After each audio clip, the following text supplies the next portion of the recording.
Hey everyone, this is Alex Blueman, and this is going to be my take on what I think about the animated Super Mario Bros. Movie.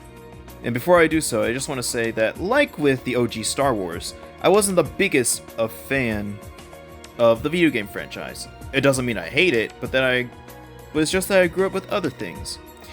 And I wasn't fully introduced to the games until later in life.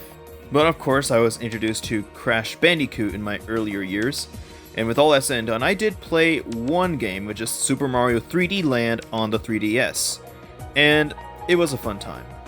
And now here we are in 2023 with an animated film centered on the character and his world. Did this film have the family feel that the recent Disney movies have been seriously lacking? And the short answer is, yes it does. First off, the good. Now, this is the second Illumination film I saw at the theater, the first being 2016's Sing, and now here I was worried that they would add in Minions' level of humor and gags, but luckily and thankfully, that wasn't the case. Because what we got here is a simple animated film about family and proving others what you can actually do. Now, it's not a perfect film, obviously, but what else is good about it? Oh yes, most of the main voiced cast. First off, Chris Pratt as Mario. Pretty much the most controversial out of everyone here, but I will say in my opinion, he did fit the character, or at least in this iteration of the character. Because think of his voice as like Emmett from the Lego Movie, but with a Brooklyn accent. And there was one moment where he tried to do an Italian voice, but that was just for a gag. But obviously the best part of the movie is Jack Black as Bowser. I may be exaggerating here, but perfect. Perfect ever since the first preview. Pretty much everyone else did a good job in their voice roles, such as Charlie Day as Luigi, and Anya Taylor-Joy, I think that's her name, as Princess Peach. Although I'm surprised that she went from an R-rated feature like The Northman to this film. With that out of the way, I don't want to sound too trivial. Going at it again, plot-wise, it's nothing extraordinary, just basic. With Mario trying to save his brother, so he trains up under Peach's vision to be ready to take on Bowser. But I find it heartwarming, and I am a sucker for films with a message like family is important. Oh, and also there's his piano song in the film, and it has been stuck in my head for days since I first saw the movie. And for those of you who had seen the film, you know which one I am talking about. And now the bad and the nitpicks.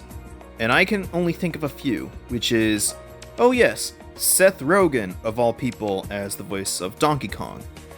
And if you don't realize it, I just can't stand Seth Rogen. A few films I've seen him in, and from what I've heard of him on the news, he just comes off as a crybaby crackhead. Heck, even here, he even does that stupid laugh that he is known for. And secondly, there were moments where there are songs that are overused in a lot of places these days. Some blended well, while the others, let's just say, others did not. I think this is going to be a short review, but hey, short reviews are better than nothing.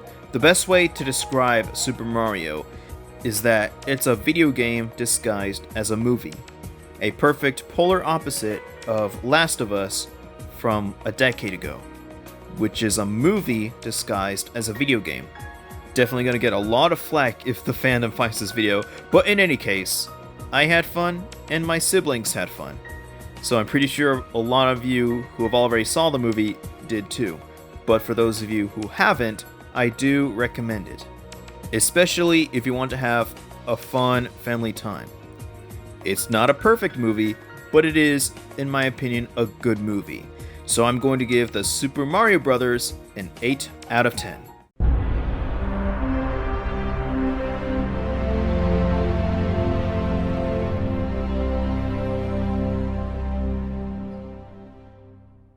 I enjoyed this much more than any of the Disney movies as of late, and alongside the two Sonic movies, this seems to be breaking the video game movie curse. To think it would take two iconic characters to break that mold. So that's all I wanted to say about the Super Mario movie, and my next review shall be for Shazam 2, and oh boy, do I have a lot of things to say about it.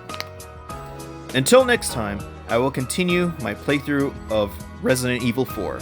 So thank you ladies and gentlemen for watching. Don't forget to like this video, comment down your thoughts on the movie if you've seen it, and I hope you all have a great, blurific day.